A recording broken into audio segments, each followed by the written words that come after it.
part 2 of the Onwards musing on beholding what exists.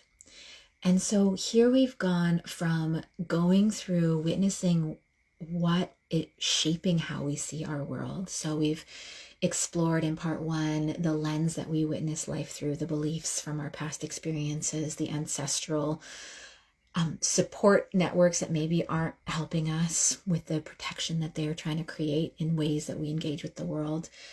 And we've gone through that. We've gone through the past. We've explored, okay, these are ways that maybe my energy isn't fully online because I've squirreled away parts of my soul in past experiences and trauma, and we're pulling back that energy. And so now here we are beholding what actually exists. So we're in the present, and this can be a really uncomfortable process. And what happens when we behold, when we choose to really see, I like the phrase, the quote that's got me through a lot, which is, I want to know so that I may grow. Like, really, are you ready to start to observe with cleaned lenses what exists in your life currently? That a lot of may be a byproduct of all that we talked about in part 1. A byproduct of the beliefs, a byproduct of the decisions that you've made that have been peppered with traumatic experiences guiding the choices that you've made to get you to where you are.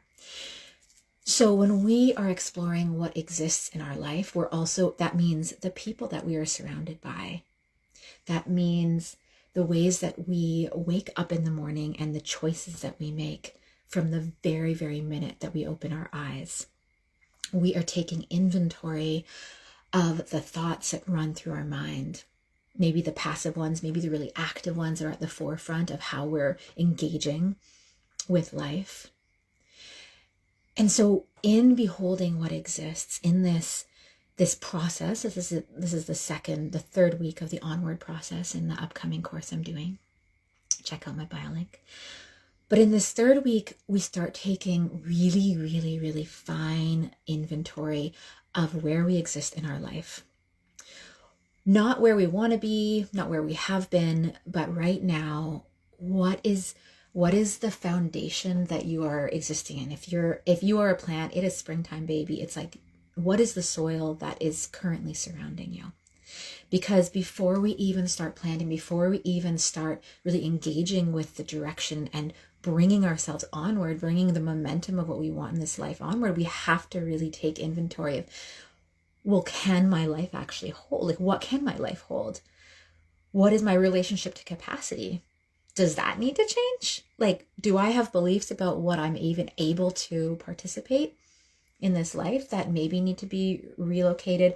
Or maybe how I engage with the life around me is really outsourcing myself. Maybe I've created a lifestyle that is so hyper independent that any visions I have that require a greater capacity, that require more people, that require, like, do I even have the scaffolding in place to hold those visions if I've created a lifestyle that's so hyper independent?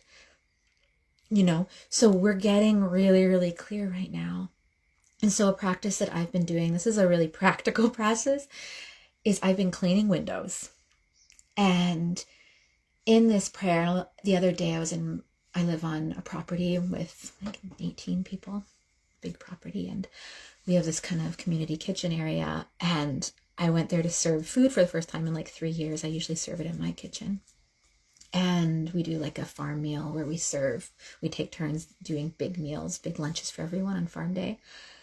And I just was looking out the window and there was just like piles of dead flies. There was like on the window ledge, there was dead flies. The window had cobwebs. There was like a shell with like cobwebs on the smudge, And so I'm looking at these things and I'm being like, I can't look past this. I can't serve people looking at this disgusting thing that's like, and realizing like how many times maybe I haven't taken the action when I've been in that space, even though I'm not there very often. And so in that moment when we are observing our surroundings, we can just be like, oh, this is disgusting. And you can leave it at that. But we're in the present, and this is when we start to take action with what beholding what exists. So it's not a passive experience of like, okay, throw the towel in, nothing I can do. And so what I did was I started cleaning that bullshit, cleaning and in that process of cleaning the things that I see, cleaning the mess, cleaning the like stagnancy, really physically, like I employ you, I challenge you to find an area in something that you tend, if you have the privilege of having a home. If you don't have the privilege of having a home, go walk down the street somewhere, go find an area where you see stagnation, where you see piles of garbage building up, and tackle it. And that tackling process is you making that action step of like, I am going to engage with what I'm seeing, and I'm going to change it. I'm going to clear it. And so what I did is I cleaned all those. I like took out the gross old sage bundles. I went outside. I started wiping down that window. And that prayer that I'm holding as I'm wiping out that window is like, may we see clearly. May we not only see clearly our own lives, but like how we view each other. May we see clearly what's possible. May we have the capacity to see past, and not just see past, not just like kind of like push away the things in our lives that we don't want to look at. Put on our blinders to just focus on the things that feel accessible, or, being like, I want to behold the bullshit. I want to behold like the areas in my life that are a mess, that are a total shit show. Like, I want to see that, and I want to meet that discomfort, because that process of being open to that, and I promise you, if you start asking that, show me so that I may know, I want to know so that I may grow, you're going to start to see things that you might not have seen before. And that challenge, though, the beauty of that challenge is it invites you into taking action.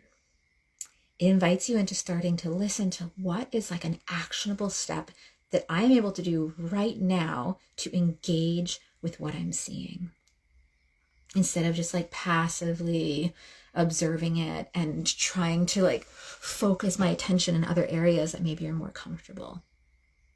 Because when you're doing that, if you think of, so with this teachings, with the onward teachings, it's this concept that we are existing on a river of time, and everyone's timeline is going to have its own unique river. And what happens in our past affects the flow and the current of the river. But what happens now also affects that current. And so if you've ever been to a creek and you see all this like buildup of fall, here we are in spring, you might see like the buildup of the leaves, the old leaves. This invitation is, you could go and look around your life and find that old leaves that are stuck and, starting to affect your future right now. And you could start to move those leaves away. You could start to actually create space. I used to live in this property where we had this really cute creek running through it. And every year the kids would have so much fun, like clearing out the debris.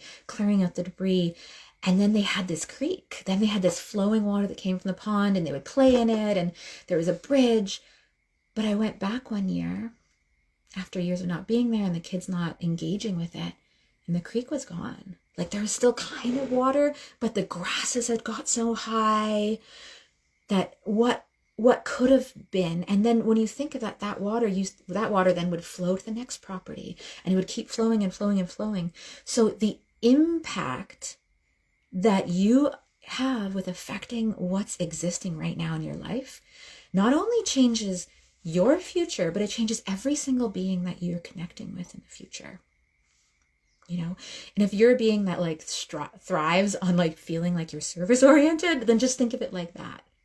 Think of it like you're creating the space that's needed by enacting and making that energy flow more in where you can see it. So that's my part 2, is beholding what exists for you. And catch us tomorrow for the final part 3. And yeah, just check out my bio link for anyone watching if you want to look into the Onward series. The early bird ends on my birthday, April 3rd. And we're going to be having 6 weeks of doing some really, really good, juicy, and probably uncomfortable excavation of a theme in our life that is stagnant. Not all of it, just like one theme, you know? And so in this process, I'm really being like, what is that going to be for me? And realizing as we start to see clearly, maybe the theme that you think is the most stagnant and the most important is actually irrelevant. Maybe there's something even more impactful. Like, what is that theme that's beneath the theme, that's beneath what you think, that's beneath the lack of this, beneath the lack of this, that like if you really got to the bottom of that is the origin of a stagnation that is going to affect your whole life. No biggie. Yes, biggie. So thanks for watching, and yeah, see you on the flip side.